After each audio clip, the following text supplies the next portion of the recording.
Hola chicos, continuamos con la unidad número 2 de Derecho Internacional Público que voy a desarrollar a continuación. Los actores del derecho internacional, los sujetos. El sujeto por excelencia históricamente ha sido el Estado.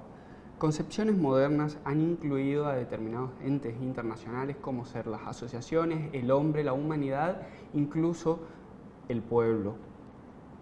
La clasificación. Existen sujetos pasivos y sujetos activos, sujetos de derechos, sujetos de deberes, sujetos perennes, sujetos transitorios, efímeros, sujetos consuetudinarios, por ejemplo, la Iglesia Católica, y sujetos convencionales, que son aquellos creados por tratados. El Estado se define como una entidad política soberana que en virtud de esa naturaleza jurídica goza subjetividad internacional plena. Los elementos del Estado sin los cuales ninguna entidad política organizada puede desarrollarse y ser considerada Estado y reconocerse por la comunidad internacional es el territorio, la población y el gobierno. Al territorio lo definimos como aquel espacio físico terrestre, marino y aéreo sobre el que se proyecta la soberanía o jurisdicción de un Estado. En él ostenta derecho exclusivo para ejercer sus funciones aquel determinado Estado. La población la definimos como el conjunto de individuos que viven en comunidad y están asentados en un territorio determinado con carácter de permanente y continuo. Y por último, el gobierno es otro de los elementos del Estado que lo definimos como la organización política capaz de establecer y mantener el orden interno y de participar en las relaciones exteriores de manera independiente y sin estar sujeto a ningún tipo de institución de ningún otro Estado extranjero. Las asociaciones interestatales también son sujetos de derecho internacional. Se llaman así a las organizaciones internacionales y a las asociaciones, tales como las uniones reales o las confederaciones de los estados.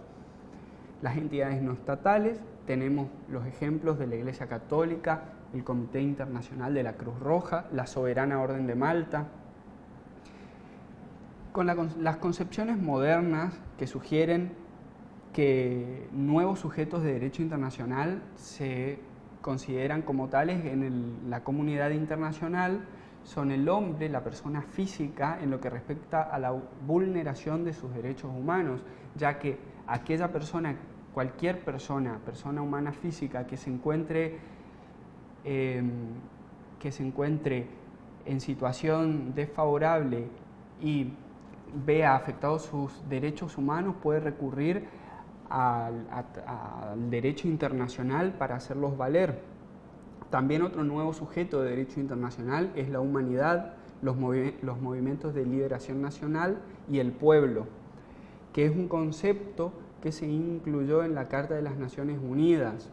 Es titular de derecho, por ejemplo, el derecho por excelencia del pueblo es el de la libre determinación. ¿Cómo se crean o se transforman y extinguen los estados? Se crean por fusión, que tiene lugar cuando varios estados se unen, dando lugar al nacimiento del nuevo estado independiente, o bien por emancipación, que tiene lugar cuando las colonias o provincias de un estado se separan de él, constituyéndose en nuevos estados independientes. Por desmembramiento también se puede crear un estado, cuando uno o varios estados se separan de la entidad única que formaban y pasan a ser otros estados independientes. Por fundación directa, cuando una población toma posesión de un territorio res nullis, que es el territorio sin dueño, habitándolo y organizando un gobierno. Y también se puede crear por decisión de organismos internacionales, tratados internacionales o por leyes locales. Tal es el caso del Estado de Israel.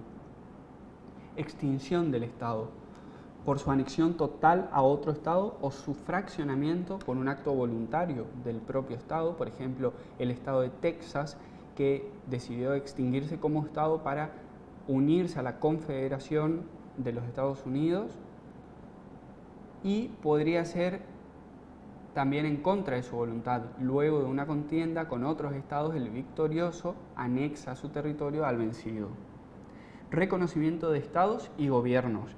Es el acto libre y facultativo por el cual uno o más estados constatan la existencia sobre un determinado territorio de una sociedad humana políticamente organizada, independiente de cualquier otro estado existente, y manifiestan su voluntad de conocerlo como miembro de la comunidad internacional.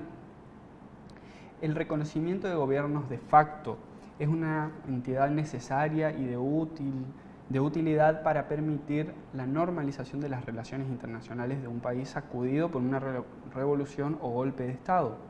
Ante los sucesivos golpes de Estado en América Latina se planteó la disyuntiva de reconocerlos por ser efectivos o rechazarlos por su falta de legalidad constitucional.